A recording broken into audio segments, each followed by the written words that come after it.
Vale, pues bienvenidos a la charla sobre peer review.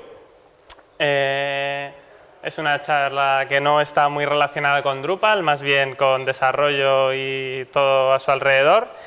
Y el objetivo principal es animaros a que hagáis una estrategia mejor de peer review o que implementéis una nueva estrategia en vuestro equipo de peer review. Tenéis las diapositivas en el nodo, en la web. Si alguien quiere seguirla o abrir algún enlace, entrad en la web de DrupalCamp y hemos puesto al fondo al final de la página, podéis encontrar las diapositivas. Preséntate. Sí. Buenos días a todos, yo soy Juanpi. Me llamo Juan Pablo, pero me gusta que me llamen Juanpi. Es también el nick que suelo utilizar en Internet. Trabajo como desarrollador en Lulabot, que es una empresa de desarrollo, diseño y estrategia. La mayoría están en Estados Unidos, pero también hay gente en Canadá, en Dinamarca, en España y en el Reino Unido. Y bueno, realizamos proyectos mayormente con Drupal, también utilizamos otras tecnologías y tanto estamos de hecho interesados en buscar también proyectos en España, así que si alguien está interesado, pues que hable conmigo después.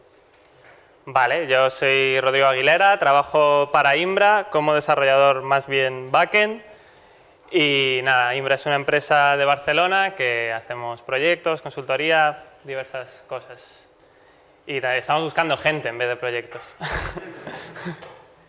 Más que otra cosa no, pero también proyectos. Y nada, Juanpi va a empezar y va a hablarnos sobre un poco lo que es una historia de una peer review en GitHub, sobre una pull request y lo maravilloso que es trabajar con el equipo y las ventajas que nos aporta. Y yo voy a hablar un poco, bueno, nos queríamos presentar uno al otro. Vale, cuando llegue mi parte la cuenta Juanpi. Pues nada. Vamos a ver un ejemplo práctico. Antes de comenzar me gustaría saber, ¿alguien de aquí sabe lo que es un peer review y lo hace en el día a día? ¿Podéis levantar la mano para que me haga una idea? Vale. Pues vamos a coger una issue en particular o un ticket y vamos a ver todo el procedimiento desde que se crea, se revisa, hay una pequeña discusión y finalmente se acepta y se cierra el ticket. Entonces, para esta, no se ve muy bien la foto, para este caso tenemos tres actores. Sally es la persona que va a crear la issue o el ticket. Digo issue porque generalmente hacemos los proyectos en GitHub y bueno, pues GitHub utiliza issues. Betty es la persona que lo va a implementar y yo voy a ser la persona que lo va a revisar y finalmente mergear y cerrar la issue. Uy. Entonces, el primer paso es, aquí podemos ver que Sally ha creado una issue en el proyecto en el que estamos trabajando, ha puesto una descripción, un título y este sería el primer paso. A continuación, Sally cambia el estado de la issue, la pasa como a ready y se la asigna a Betty. Y además, cuando Betty se pone a trabajar en la issue, pues le cambia el estado para que se sepa que ya ha empezado a trabajar en ella. Entonces, Betty lo que hace es actualiza tiene obviamente un entorno local en el cual está trabajando, crea una nueva rama, trabaja en esta rama y cuando ya ha realizado el trabajo que la issue definía, pues crea un pull request. Un pull request es como GitHub te permite ver una serie de cambios que hay en una rama y lo que más me gusta de los pull requests es que puedes discutir, puedes comentar las pull requests. Entonces GitHub te ofrece una interfaz bastante buena para realizar peer reviews. Entonces Betty pasa del estado de working a review cuando ya ha creado el pull request, pone un comentario en la issue en la cual enlaza la pull request y inicialmente Betty asigna de vuelta a Sally para que Sally sea la persona que lo vaya a revisar. Pero en GitHub tú tienes la opción de que te lleguen correos por todos los comentarios o pull requests o issues que se realizan. Y yo generalmente tengo eso activado porque me gusta ver todo el código que se está creando y todas las discusiones que están ocurriendo, no solamente para hacer peer review, sino porque es mi forma de aprender qué es lo que está ocurriendo y para que cuando yo tenga que trabajar en una issue sepa qué existe en el proyecto, qué tipo de código tengo disponible y qué tipo de APIs tengo disponibles. Entonces, para mí esto es una forma de trabajar. Yo si no hago esto, si no reviso todo el código o leo todo el código que se va creando, me siento como inseguro porque creo algo y digo, a lo mejor no sé si este tipo de lógica que estoy creando existe en otra parte del repositorio o no. Entonces, a mí hacer esto, hacerlo, aunque a lo mejor no ponga ningún comentario ni haga ningún review, leer los pull requests y los comentarios me da mucha seguridad y me hace ser un programador mucho más veloz. Entonces, en este caso, Betty, esta es la pull request que ha creado Betty. Ha añadido también unos pasos para que se pueda revisar y bueno, se ha preocupado de que los commits que ella ha creado sean claros, que referencien a la issue que Sally creó inicialmente y aquí es cuando comienza el peer review. Yo generalmente cuando reviso un pull request me voy directamente a esta pestaña donde puedes ver un div y puedes incluir comentarios en cualquiera de las líneas. Entonces ahí es donde yo empiezo a lanzar preguntas o no tiene que ser solamente porque vea yo que algo está mal, sino que hay veces que yo simplemente no entiendo algo y pregunto, digo, oye, ¿esto qué es exactamente? ¿Me lo puedo explicar? Nunca lo había visto, en fin. Entonces vamos a ver aquí algunos ejemplos. Aquí por ejemplo, estoy revisando el pull request de Betty y en realidad en este comentario no estoy comentando que esto esté mal, sino que estoy preguntando a Sally sobre este campo en particular porque yo no sé cómo este campo se está utilizando en el frontend. Entonces, como veis, no es solamente para corregir errores, es en realidad para compartir todo el conocimiento del proyecto. Y aquí sí que estoy solicitando un ajuste porque he visto que esta función, el doclog que tiene, no cuadran. Entonces le estoy diciendo, oye Betty, por favor, ajusta lo que esta función devuelve porque no es solamente un objeto, puede devolver un null. Y una vez ya he terminado de revisar el código, salvo que haya visto algún bug que me impida probarlo, en mi equipo local hago un checkout de la rama y sigo los pasos que Betty ha creado ha escrito en el pull request y lo pruebo para asegurarme de que cuadra con la issue que creó Sally inicialmente. Y en este caso, en realidad parece que funciona, pero me parece que como que uno de los campos que había aquí no mostraba la información que estábamos esperando. Entonces, aquí vemos que he puesto una captura de pantalla y pregunto sobre si necesitamos un campo. En fin, no tengo realmente claro de si con lo que el trabajo que ha hecho Betty estamos solucionando la issue y por eso me parece que... No, aquí no he mencionado a Sally, pero la he mencionado más arriba para que eche un vistazo y me eche una mano porque no estoy muy seguro de si esto está listo. Entonces, le asigno de vuelta el ticket a Betty porque aparte le puse un par de correcciones de código y comento en la issue que lo he probado, que he puesto una captura de pantalla y necesito que Sally también me eche una mano. Entonces, Betty, en base a lo que hemos discutido, porque esto no tiene por qué ir solamente por aquí, estamos también los tres en un canal de IRC, en el chat, y hay veces que también nos apoyamos también en el canal para discutir un poco ese tipo de cosas. Entonces, Betty ya tiene claro qué es lo que tiene que hacer, añade una serie de commits a este pull request para corregir ese tipo de discusiones que hemos tenido y vuelve a pasar otra vez la issue al estado de review. Y en este caso me la asigna ya a mí directamente, pues porque yo he sido la persona que se la ha revisado antes y ella quiere que yo vea esos cambios. Y en este caso ya vuelvo a revisarla yo, veo que en este caso el código realiza lo que la issue define, no veo nada que valga la pena cambiar, no veo ningún tipo de errores.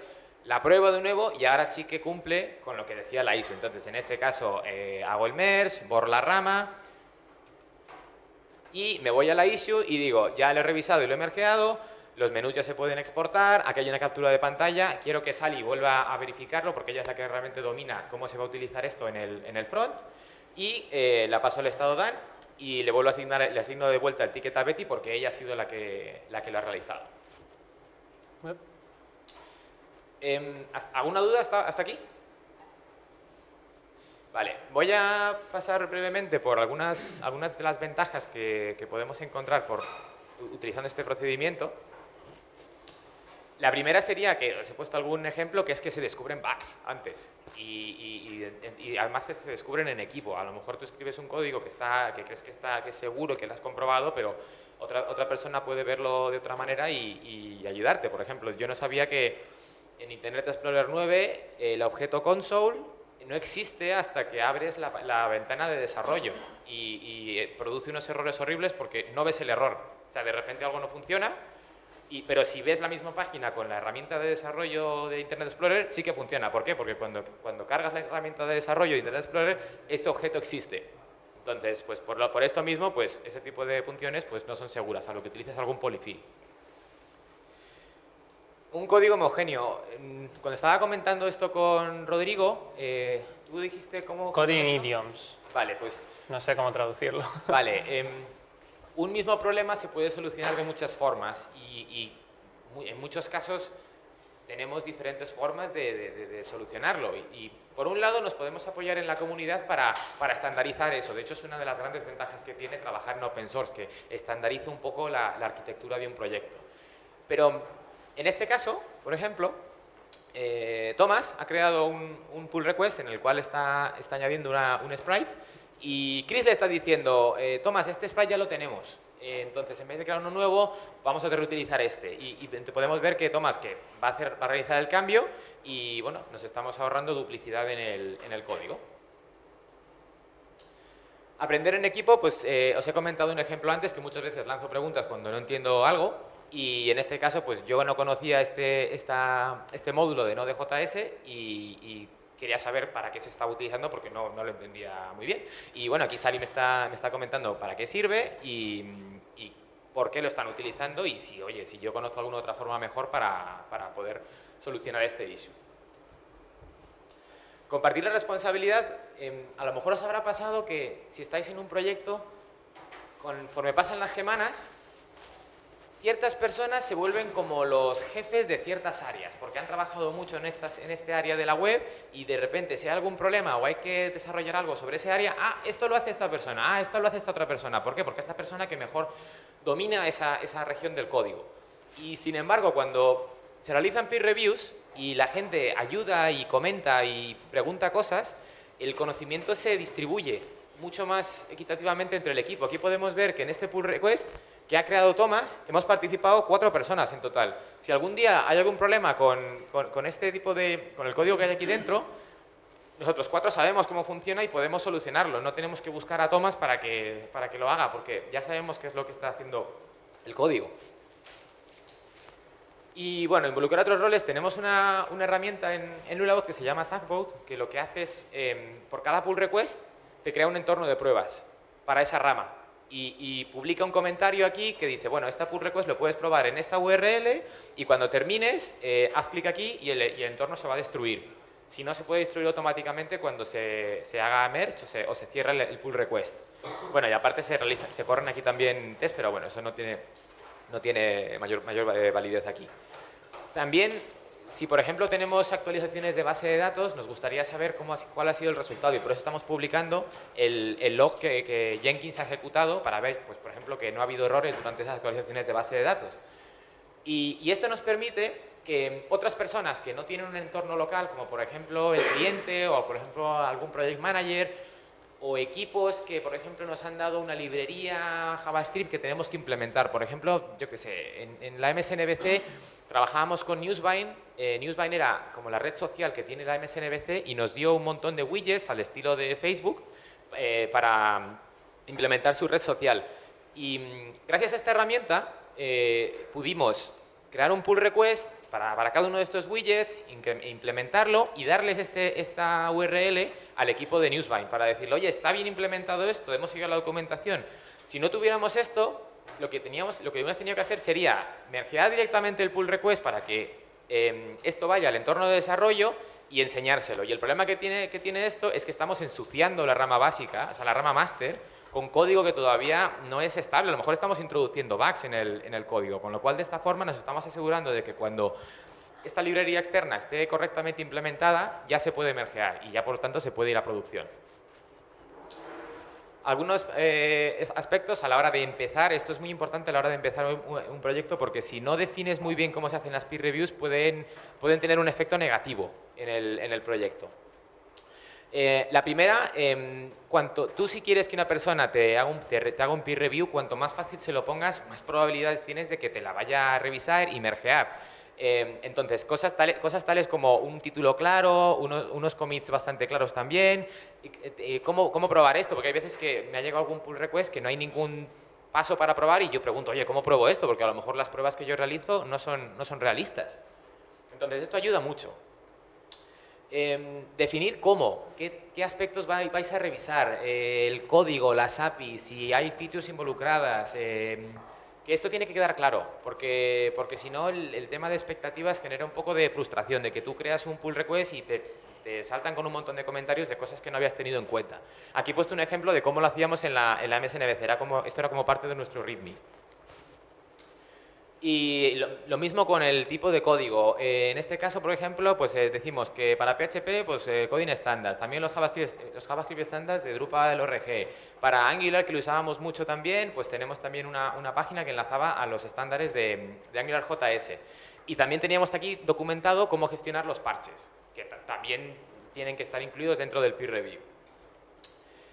Y esto fue un problema que nos generó mucha frustración en el proyecto que estaba yo ahora, en el cual algunas personas eran muy estrictas a la hora de realizar peer reviews y había muchas iteraciones de, venga, vamos a mejorar este código de esta forma. Y claro, se pierde tiempo porque tienes que volver otra vez al pull request, bueno, hacer un checkout de la rama, hacer los cambios que te han pedido y volver a comentarlo. Entonces, me sale back and forth en inglés, te lleva a perder tiempo. Y hay veces que, si por ejemplo estamos cerca de un lanzamiento, es mejor dejar este tipo de mejoras para un follow-up, para un ticket para realizar más adelante, en vez de tratar de que el código esté perfecto. Entonces, tener claro dentro del equipo cuándo algo está listo es muy importante para evitar ese tipo de frustraciones. Y ahora va a seguir Rodrigo. Rodrigo os va a contar qué actitud llevan en Imbra. Y os va a también ayudar con algunas herramientas para automatizar y facilitar los peer reviews. Vale. Pues lo que yo quiero es ayudaros a preparar al cambio. Como no muchos habéis levantado la mano antes, pues creo que esto es importante porque realmente va a cambiar vuestra cultura de equipo, básicamente. Nosotros intentamos tenerlo todo en código. Puedes pensar que si lo tienes la aplicación en el repositorio, pero lo máximo posible es lo ideal. Puedes tener la manera en la que despliegas el código y cosas por el estilo. Tienes que evaluar un poco también qué te interesa hacer diferencias. Todo lo que sea código se puede hacer diff, eso es lo genial de tenerlo en código. Pero a lo mejor te interesan otras cosas para hacer diferencias, como imágenes que tiene GitHub y otras herramientas, para ver qué se ha cambiado en una imagen. Al hacer peer review, pues vas a sacar tu código a la luz, no va a haber un jefe, una persona encargada, todos van a ver más o menos un poco todo. Y tienes que tener en cuenta que tampoco todo es código fuente, porque, por ejemplo, no sé si conocéis SAS, que genera CSS. El CSS no se debe revisar, se debe revisar el SAS. Si lo tenéis en el repositorio porque tiene que ser así, bueno, pero si os toca revisarlo, revisad el SAS, que es el que genera todo esto. Y lo que decía Juanpi, también debemos revisar parches y código de terceros en general. Si hay un parche referenciado, vamos al ISO de Drupalore o donde esté y le echamos un vistazo a ver cuán tóxico es, porque es un parche, todavía no está en un código estable. Quiero aclarar un poco unos conceptos. Lo que habla Juanpi de las pull requests es lo que conocemos como pre-commit review, que es lo más interesante, es lo que hacen la mayoría de herramientas. Y es un momento en el que podemos revisar la arquitectura. O sea, antes de que todo vaya al repositorio central y tal, ahí es el momento en el que podemos revisar un poco, todavía podemos cambiar cosas.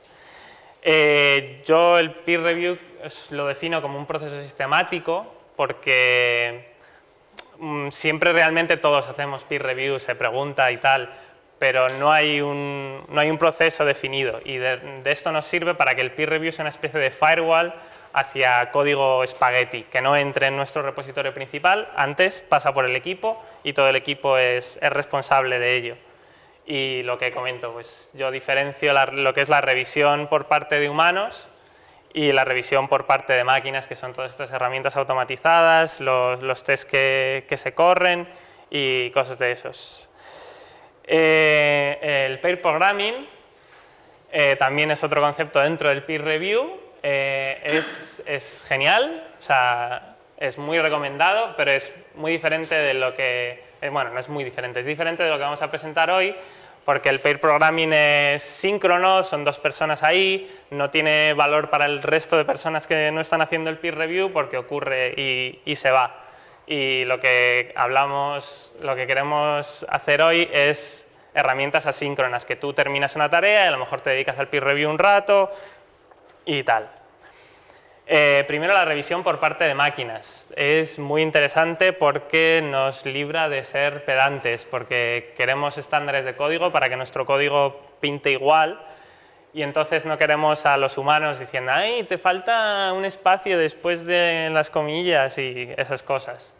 Entonces, nos ayuda al testing automático. Hay más herramientas, las que conocemos para PHP, que chequean duplicados, chequean complejidad o todo lo que puedas pensar que quieres automatizar. ¿Quieres que no haya ninguna feature revertida? Pues haz un pequeño script y mira que eso no ocurra nunca. Luego tenemos la revisión por parte de humanos que, por suerte, somos todavía irreemplazables, porque los humanos podemos chequear los requerimientos de la aplicación, podemos ver que el código cumple una cierta arquitectura, lo que comentábamos antes de Coding Idioms, tenemos varias maneras de tener un nodo, obtener un nodo y ver sus campos y obtener los valores, pero queremos que en toda la aplicación pues sea una manera y eso nos ayuda en el peer review. En esta otra parte de la aplicación esto se ha hecho de esta manera, intentemos ser homogéneos. También los humanos ayudan a reusar código, son más o menos los que saben dónde pillar código, dónde copiar, dónde tomar para usarlo en la aplicación. A prueba del futuro, como ya sabéis, Drupal 8 viene ya y ha habido una charla o va a haber una charla de cómo usar Drupal 8 en Drupal 7 y está genial cuando se hacen revisiones de código de esto no va a funcionar en PHP 7, no va a funcionar en Drupal 8, es mejor que lo hagamos para Drupal 8 porque este proyecto va a migrar o algo así. Y lo más importante es que los humanos tenemos conocimiento del dominio. Si estamos trabajando para una aplicación de médicos, de lo que sea, sabemos que el caché da igual que no sea tan persistente como porque es una página que no se renueva más que una vez al año por los editores y esas cosas. También quiero insistir en lo bueno que es el peer review para nuevos desarrolladores. Para aprender es una cosa genial. Ganan experiencia súper rápido porque les pones a ver código de todo el mundo. Nos da seguridad, a veces no sabemos, vamos a meter un junior y va a estar haciendo commits, eso no suena muy seguro, entonces vamos a ponerle sobre un proceso de peer review y vamos a ver todo lo que hace.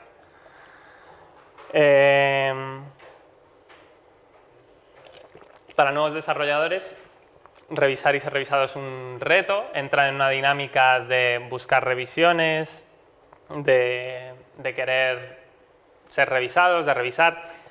Lo que pasa a veces con nuevos desarrolladores es que no pueden corregir mucho porque no saben, pero sí que pueden hacer muy buenas preguntas sobre si el código se entiende o no se entiende. También dejan un poco la actitud de esto funciona y se reflexiona más sobre el código, se habla sobre el código y no es el único requisito que el código funcione. A veces es complicado explicar los codings estándares de este código estaría bien que fuese de esta manera, pero bueno, al final todo se acaba comprendiendo, ¿no? Vale, esto es como la parte de herramientas, hemos visto GitHub y bueno, GitHub tiene equivalentes, está GitLab, está también, ¿no? Lo que tiene Jira, lo que tiene Atlassian, que no me acuerdo, Bitbucket, sí, también usa el concepto de pull request. Pero existen otras opciones. Por ejemplo, en Drupal.org, si habéis contribuido, ¿cuántas personas aquí contribuís a core, módulos contribuidos? O sea, el sistema de parches me refiero. Vale, pues habéis sufrido este sistema de peer review. Si no te instalas Dreditor, que es una extensión del navegador, pues lo tienes difícil realmente. Los interdiv lo tienen que generar los humanos cuando, si lo piensas un poco, un interdiv no lo debería generar un humano. ¿Qué es un interdiv? Ah, bueno, un interdiv. Pues un interdiv es que una persona viene colaborando con una parte de código, luego otro mejora sobre esa parte de código, hablo un poco en abstracto. Y lo que ha pasado entre esos dos cambios es el interdiv, que existen las pull requests y en Drupal.org o en un sistema basado en parches tenemos que crear un fichero nosotros para subirlo a Drupal.org y decir, esto es lo que he cambiado. entre los dos parches. Está Differential, que es una suite que ha hecho Facebook para ellos mismos, no quieren usar GitHub, parece ser. Es una suite en PHP, es bastante avanzada porque Wikimedia antes usaba Gerrit y ahora se quieren pasar a Differential. Gerrit es lo que usamos en Imbra para hacer peer review. Bueno, Git tenemos repositorios privados, hay ciertas razones que, bueno, Gerrit se implementó en un momento dado de nuestro proceso de desarrollo y fue un gran cambio. Fue genial, empezamos a meter un montón de review, fue Pedro Cambra y quiero agradecerle aquí delante de todo el mundo por haber introducido el peer review dentro de nuestro equipo. Y también quiero mencionar Redmine, que tiene un plugin de peer review, que es, bueno, no, se llama Code Review, que lo que te permite es el concepto que hablaba antes de post-commit review, que es la auditoría de código. Tú abres un issue, el código ya está mergeado en la rama master, está en desarrollo o está en producción incluso, y tú quieres mejorarlo, pues el plugin te permite abrir problemas a ciertas líneas de código, que es lo básico. Y aquí en la Wikipedia pues tenéis más herramientas que si os animáis a meter peer review, pues merece la pena echar un vistazo.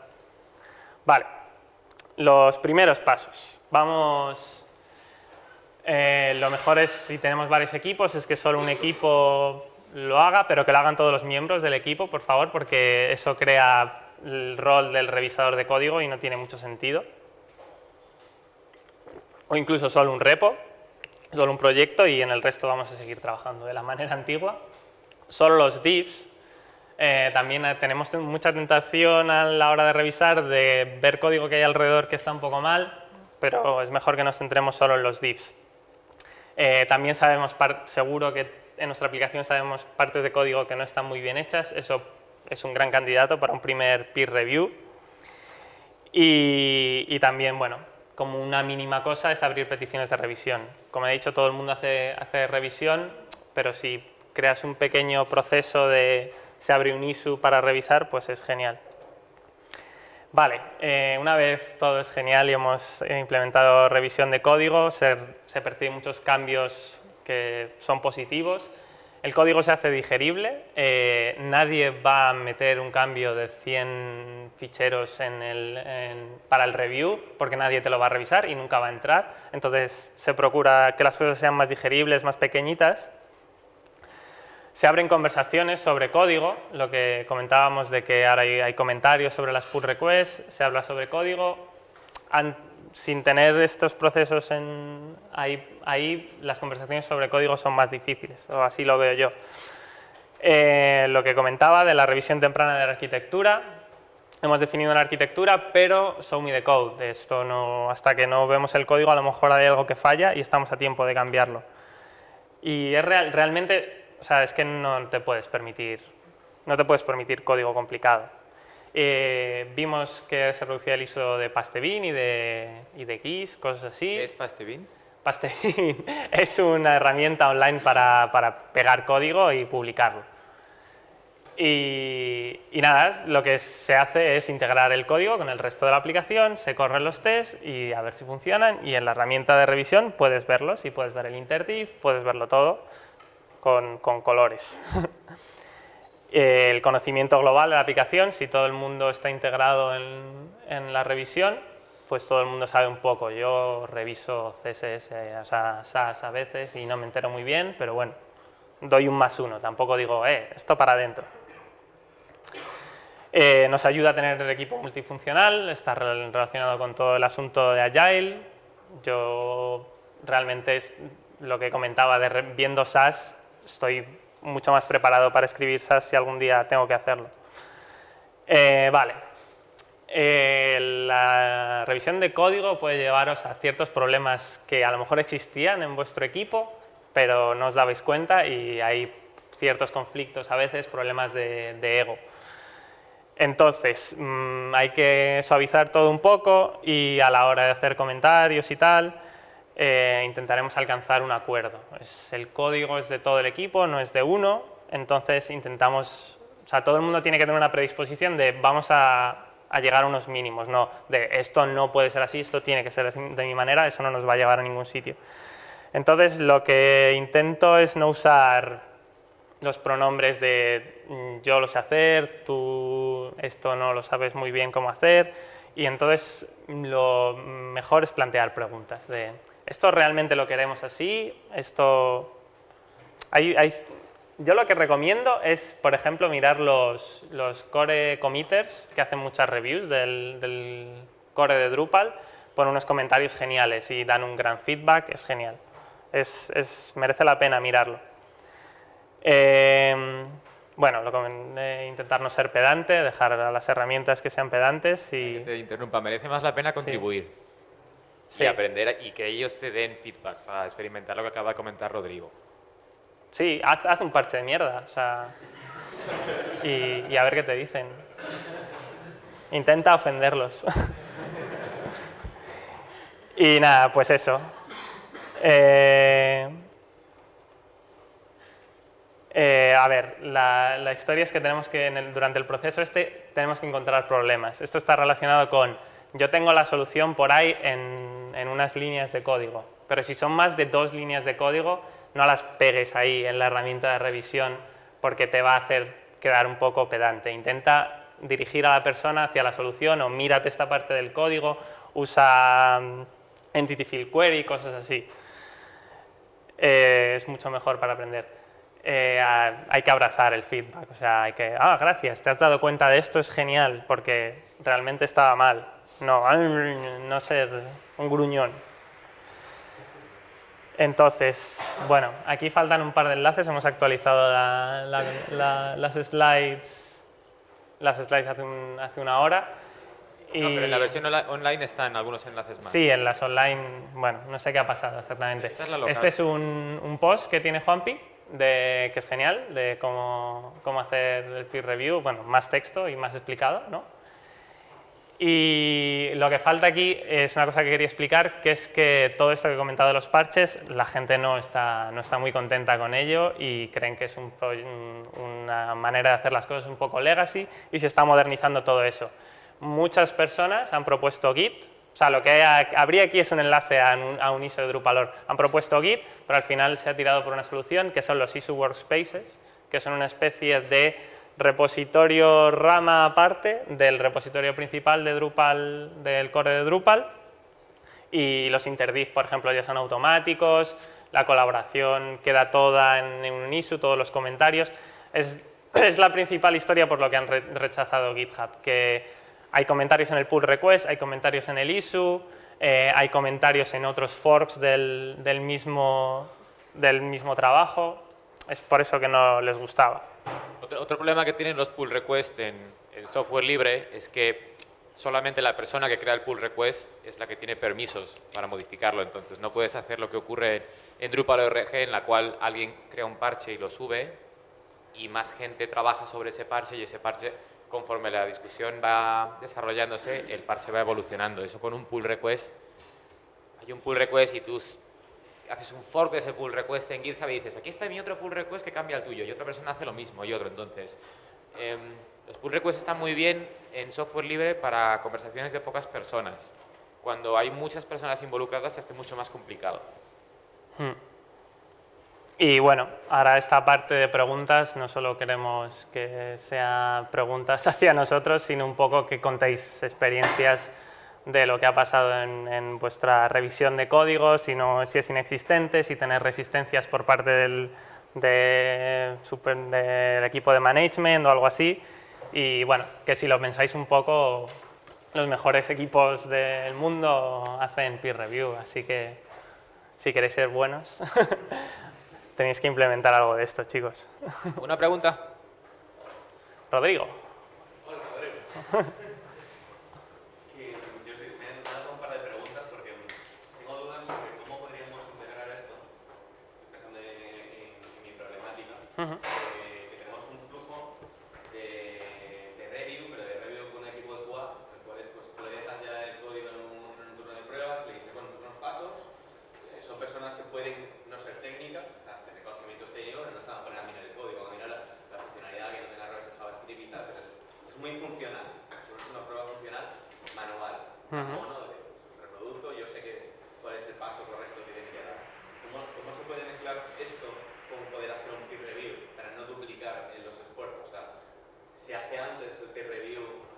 Claro. de código y después lo deployas, porque lo tienes que deployar en algún sitio para probarlo también, tienes que mergeártelo tú, luego te lo tienes que mergear también el equipo de QA, ponérselo. ¿Tenéis alguna idea de hacer algo así? No está dentro de mi experiencia, quiero decir, cuando acaba el código es cuando viene el equipo de QA, pero lo que tú preguntas es hacerlo simultáneo, o sea, no esperemos a que el código esté perfecto para que el equipo de QA revise, ¿no? ¿Es algo así? Sí, o sea, cómo mezclarlo, y es mejor tenerlo separado. Bueno. Yo te cuento mi experiencia. En la MSNBC había un equipo de QA que, digamos que nos adaptamos a cómo necesitaban trabajar ellos. Si necesitaban, por ejemplo, había casos en los cuales íbamos a realizar un proyecto para la web que nos iba a llevar, por ejemplo, 2 meses o 1 mes. Entonces, de Masters creamos una rama que iba a ser la Feature Branch y nuestros pull requests iban a ir sobre esa rama. Y QA podía revisar esa rama. Pero lo que ocurre es que QA, en este equipo de QA, lo que le gustaba hacer, o como trabajaban ellos, era que les gustaba trabajar sobre una versión en particular, no sobre algo que iba cambiando, para decir, esta versión pasa todas las pruebas que hemos hecho y por tanto le damos el visto bueno. Entonces, lo que hacíamos era, cada semana, cuando terminaba el sprint de esta feature branch, creábamos un tag y lo desplegábamos en un entorno que era acceptance. Y le decíamos a QA, oye, hemos realizado todos estos tickets y los hemos revisado y están en este entorno. Entonces nosotros ya seguíamos al siguiente sprint y a los 2 días QA ya había revisado todos esos tickets y ya nos comunicaba a nosotros y al cliente si ese release, porque eso ya era un release, estaba listo o se había encontrado bugs. Si estaba listo, pues decidíamos si lanzar esa parte o no. Si no estaba listo, pues se creaban nuevos tickets y se trabajaban en el siguiente sprint. Y sí, era así como trabajábamos. O sea, creábamos un entorno para ellos y desplegábamos un tag, ya sea directamente desde Master nunca lo hacíamos, siempre lo hacíamos desde Feature Branches. ¿Te cuadra? Sí. A ver, yo pienso en Gerrit, por ejemplo, la herramienta que usamos, y tienes distintas columnas para lo que he comentado de revisión por máquinas y revisión para humanos. Podrías meter una tercera columna de revisión por el equipo de testing, bueno, de QA, y se podría revisar todo a la vez. Que a lo mejor cambian, en teoría no debería cambiar nada el código, pero crearía un nuevo entorno por cada vez que cambie el código, porque tiene que testearlo. La problemática de que los errores que encuentran tienes que volver hacia atrás otra vez en el código. En teoría no debería ser. Es como abrir otra ISO, pero claro, no es un trabajo terminado, tienes que volver a iterar con lo que tenías. Si se han hecho test para esa ISO, no debería. Sí, pero la oportunidad puede que no funcione como se quería. Ya. Eso puede pasar muchas veces, que las especificaciones no contemplan todas las cosas que pasan. Pero ahí varía según cómo funcione QA, porque si QA es una persona más de tu equipo, pues sí, te ayuda y revisa el peer review y a lo mejor esa persona es la que realiza el merge, que es el último paso. Pero si QA es un equipo que necesita verificar una versión completa, es decir, a lo mejor QA es que ni revisa tus tickets, a lo mejor QA simplemente se pone a navegar por la web. Y porque si le das solamente tus tickets no va a revisar otras áreas y no va a descubrir errores que a lo mejor los cambios que has creado tú generan en otras partes de la web. Entonces, por eso estaba esa necesidad de, no, o sea, yo necesito algo que sea estático, que no cambie. Porque si le damos una rama, o sea, un entorno que apunta a una rama, ese entorno va cambiando según vamos mergeando cosas. Y ellos lo que necesitan es la seguridad de que ellos empiezan a probar, se tiran 2 días probando una web y ven que funciona. Y ya te dicen, esta web funciona. Y que esta web está relacionada con este tag. Y es así como funcionaba. No he trabajado con más equipos de QA, así que no sé. ¿Alguna pregunta más?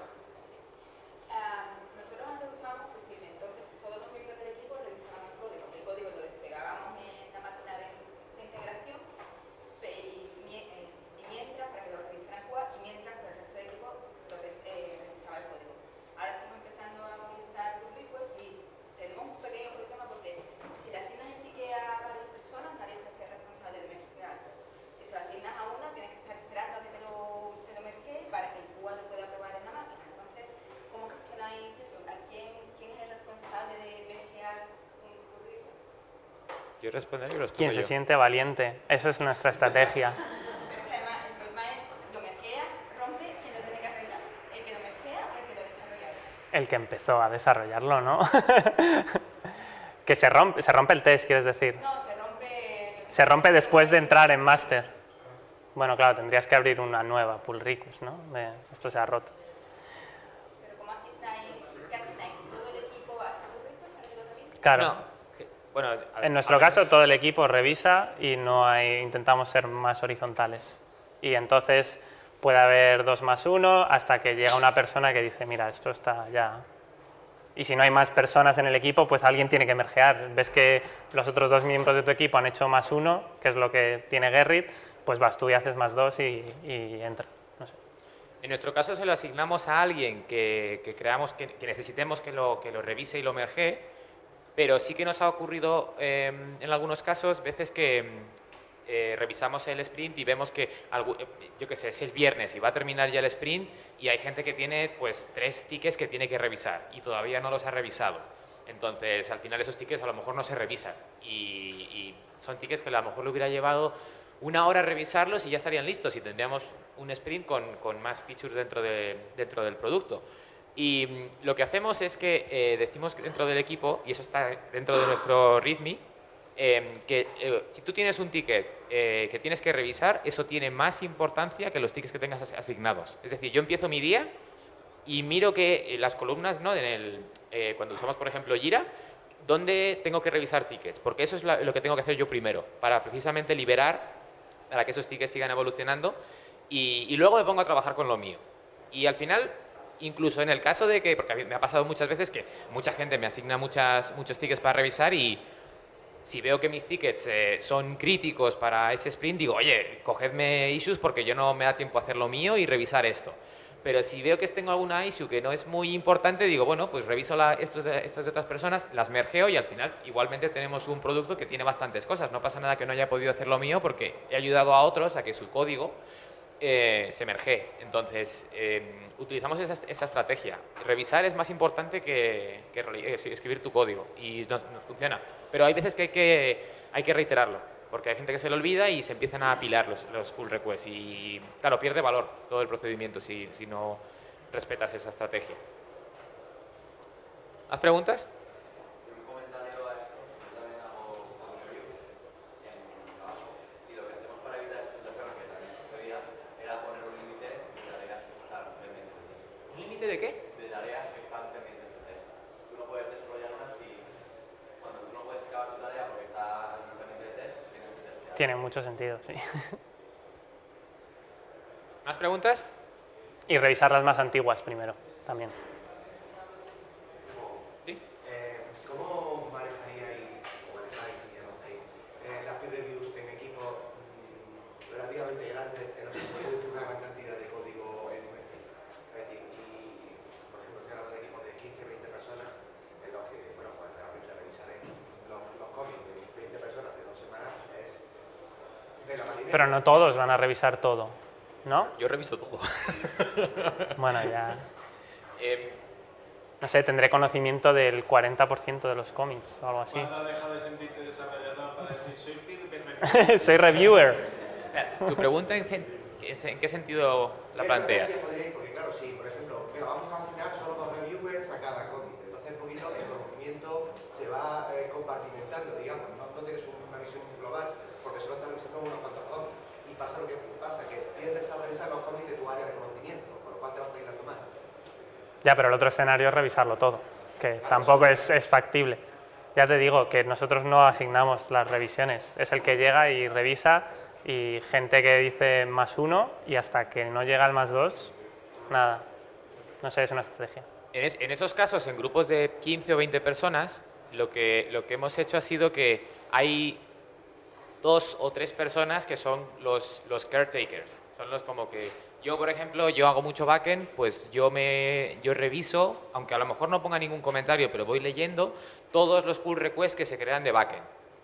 Entonces, yo más o menos tengo la idea general del proyecto y sé qué tipo de APIs tenemos disponibles. Y hay otra persona que está más centrada en el front y hace lo mismo con el front. Puede que yo también lea algunas de front para ver qué es lo que se está haciendo. Pero la persona que realmente tiene más dominio ahí es esa. Y en estos casos que hay tanta gente y tanto pull request y tanto código, claro, es imposible que todo el mundo lea el código de los otros porque no se realizaría nada. Pero sí que nos apoyamos en estas personas para asegurarnos de que el código sea estable. Y muchas veces lo bueno que tienen los pull requests es que como van dejando notificaciones en tu correo, a lo mejor un pull request se puede mergear y puede salir adelante y tú lo revisas más adelante, no importa. O sea, a lo mejor el sprint dura una semana y a lo mejor el pull request se mergea un martes, no importa que yo lo lea un jueves, o sea, siempre puedo comentarlo, incluso en el siguiente sprint. Pero necesitas reabrir, ¿no? ¿Qué? Necesitas reabrir, ¿no? Sí, Si se llama- o lo que hago muchas veces es, aunque se haya mergeado, pongo un comentario y digo, esto no hemos tenido en cuenta esto y tal, y hay veces que no hace falta corregir nada y hay otras que se abre un nuevo ticket para corregir eso. Entonces, nos apoyamos así, en dos roles o dos o tres roles que lleven un poco la visión general. Bueno. ¿Una pregunta más? En vuestra pull request, ese bot que crea el build y crea el comentario, ¿es un servicio o Está a la venta, está a la venta. Es un software libre, es un proyecto en GitHub que se llama GitHub Pull Request Builder.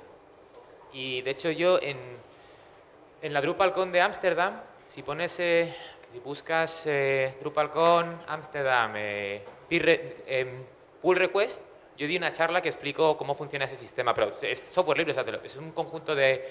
Es un poco de Drush y un poco de scripts de Bash. Y está escuchando eso, los peer reviews, y por cada peer review pull request te crea un entorno. Entonces, échale un vistazo. Con esto cerramos. Muchas gracias a todos. Sí, ya está.